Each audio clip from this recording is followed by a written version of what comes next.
Hockey Town is a place where dreams are found. We fought so many battles here, now we're the ones that they will fear. The club resides within our town. We won't stop, no letting down. The cup is ours, we're all to drink. It's our town, let's rock this ring. Hey, Hockey Town, not alone, just look around. Hey, Hockey Town, let's hear the sound.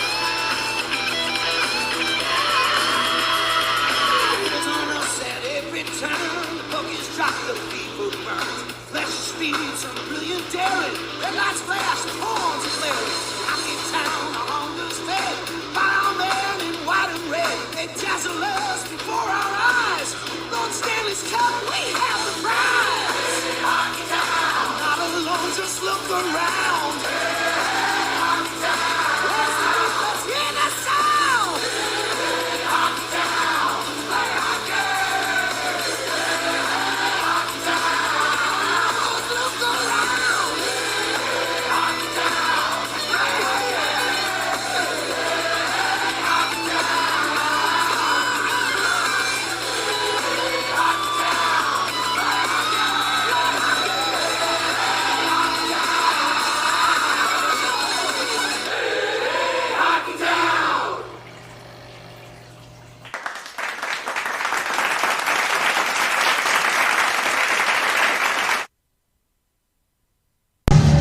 Hi, and welcome back to another episode of Main Street Prowlers. As you can see, we just won 4-0. Well, I guess you can when you just shut up the scoreboard. But it was a good episode, a good game, and definitely well deserved, well fought.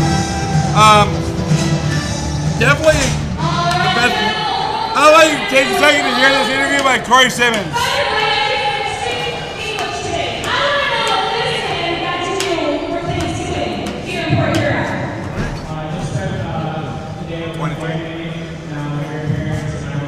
Justin, move the camera towards there. Pick it up.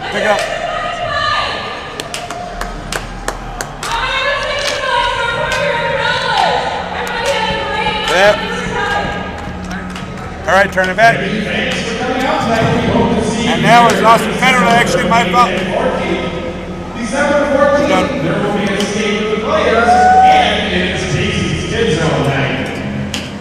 All right. 4-0, guys. 4-0. We can't get better than that, especially with a hard-fought game by the Prowlers. Final shots at 40-36. 40-36. That definitely says it was more than a hard. What it says on the scoreboard is they put up a good fight towards us. What are your guys' thoughts about this game, guys? It was awesome. Everybody played great. Corey was awesome tonight. Shutout, great. Yes. I mean, not to mention, not even the first line he scored. Maybe one by Matt Robinson, but Dalton Young, amazing, 2 goals. Not taking away from the shutout, but young guys scored. That's what happened tonight. Young guys scored. And the fight in the first period, too.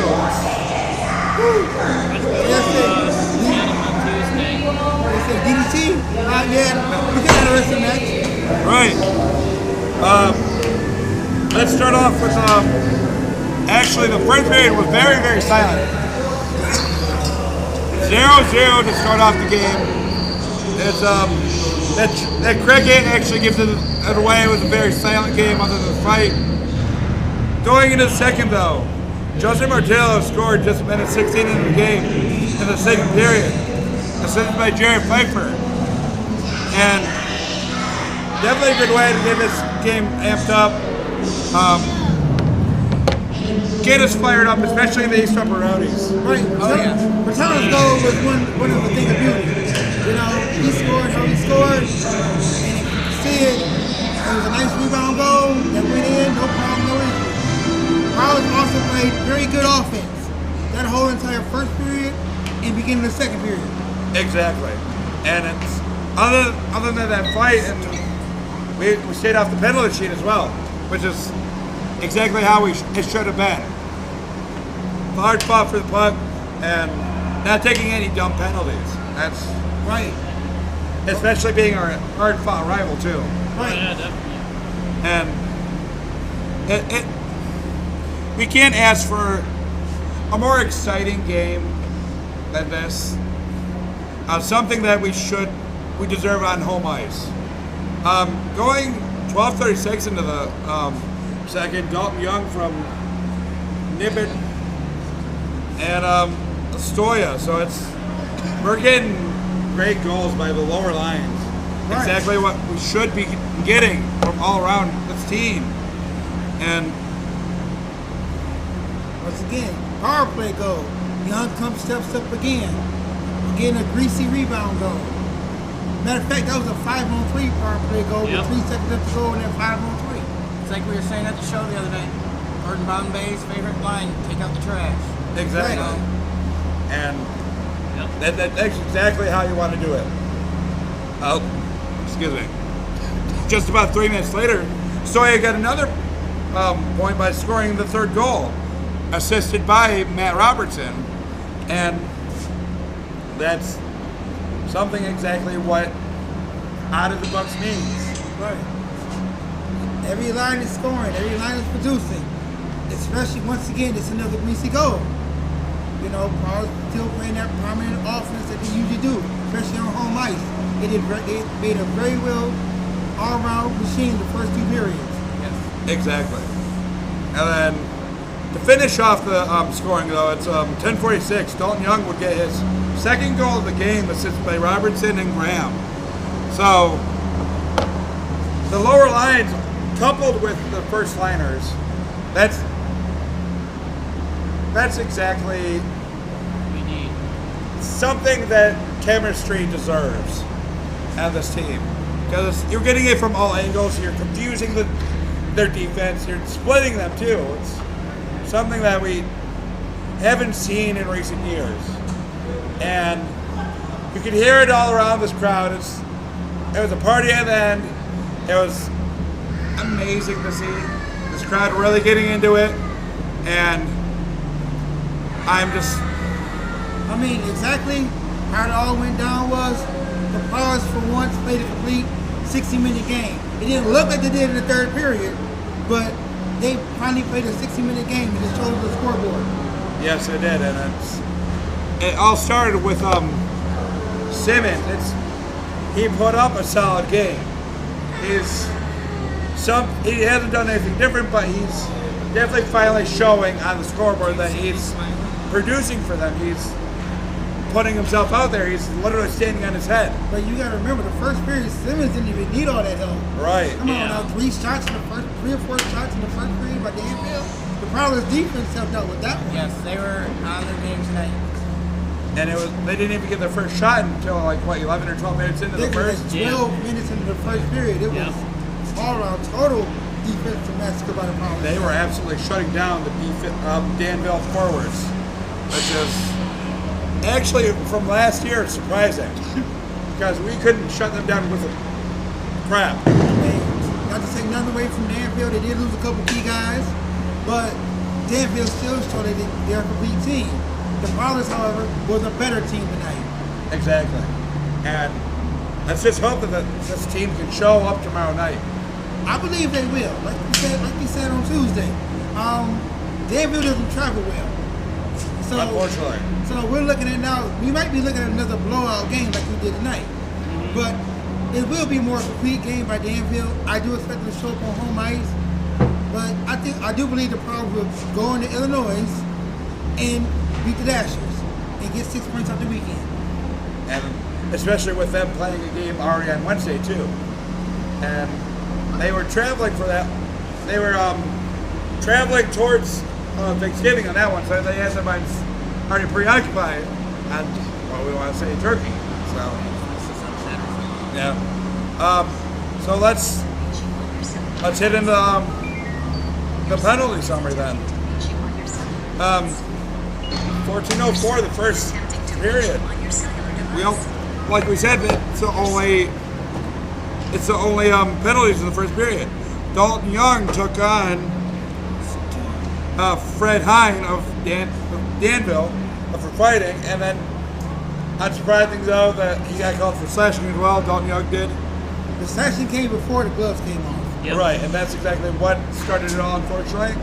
But you got to take out the trash, unfortunately, somehow. Get stuff riled up. Robertson would take a slashing call, 4:46 in the next second. And then Danville would take the next 3. And that's how we started our scoring ways. Right, the 5-on-3. The Brothers kill a penalty, and then receive a power play. Then convert, and then receive another one on a nice little 5-on-3. So therefore, the Brothers come back and score their first goal afterwards. A.J. Turiso took a tripping, Brad Denny took a hooking, and Seth Ensor took a slashing. And this is where stuff started to turn ugly in the second.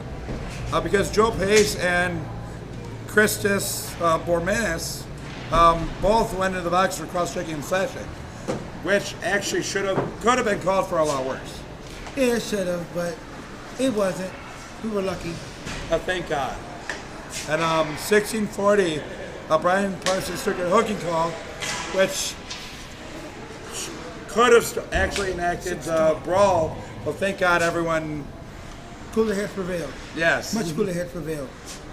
10-12 into the third, Joe Pace and Nigel Slade went at it again for roughing. And Dalton J, 12-18, took a tripping call, and Austin Fairley took a slashing call just 2 minutes left in the period. So we kept our cool heads even though we took more of the penalties. So Once again, Lawrence shut down defense by the Nickens Brothers. wants to know what's your record. It's a record. Yeah. Oh, our standings? Yeah. We usually go into that more on Tuesdays. yeah, we do go into it more on Tuesdays, but I'll let you know right now.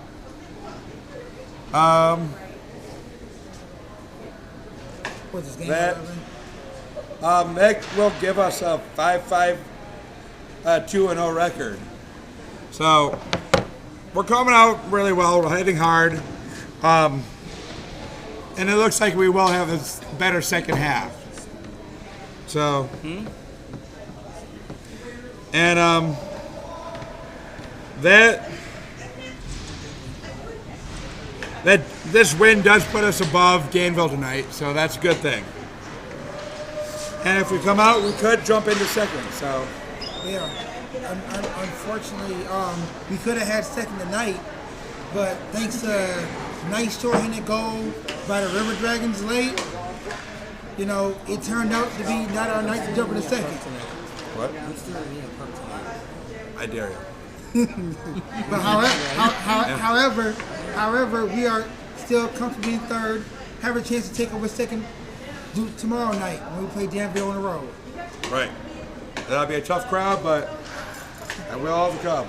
Right. We played tough crowd before. You know how the game goes. It's hockey. You go on the road, you win one, you come back home, you get in second, you may come back in first. Yeah. 1,073 took the were in attendance for today's game, so that gives us over 5,000, over an average of 1,000 per game, which is good. Right, so congratulations to all the people that came out, especially after the parade. I know y'all was cold, I know y'all tired, I know you wanted to go home, but some of y'all came to the arena, so much love there.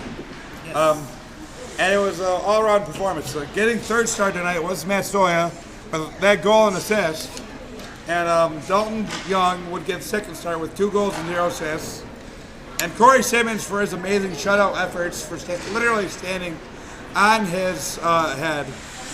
His hair, his head, his rear, his back, on his legs, Exactly. He would get the first star. So, congrats. Let's give them a hand. Let's keep- And then finish out the show as always on the post-game reports. Let's go to the out-of-town scoreboard. Delaware traveled to Watertown tonight. That would have been an interesting one to see. Tough place to play in Watertown. Yeah. Very tough place to play in. Watertown absolutely hates Delaware after their preseason matchup. So, and Watertown did prevail. They won 5-2 tonight. They, in front of their 930 crowd tonight. Mentor traveled to Columbus tonight.